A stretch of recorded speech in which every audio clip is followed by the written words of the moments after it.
Hi, I'm Tony Kanaan. I race Indy cars for a living for 26 years.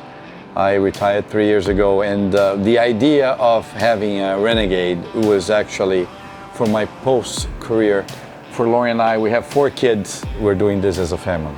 I'm fascinated with the factory, and what the first thing you look is the flow coming from being a team principal of a race team and how structured you have to be efficient, and looking the production line here, how it starts and how people are concentrated and working, focus on. There is no running around. There is no like deadlines that you can tell it's structured.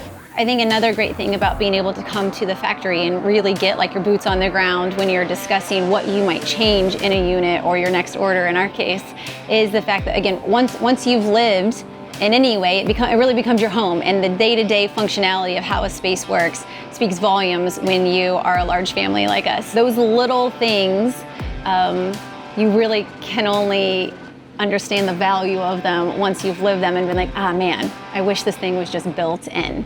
And sure enough, we get here, and many of the things on our list that we had wanted to inquire about in our next build, Renegade has actually already fixed. I think they have the best product out there. They are extremely helpful if you ever have an issue, and that counts a lot. I think apart from making one of the best products out there, in my opinion, it's how you get treated. You get treated as a family, you're always going to come back and you're going to be loyal to your friends and family. I think that's, on my end, it's what counts the most, especially that I'm taking, the most important things that I have in my life with me, which is my kids and my wife. So when they're taking care of it, I'm happy.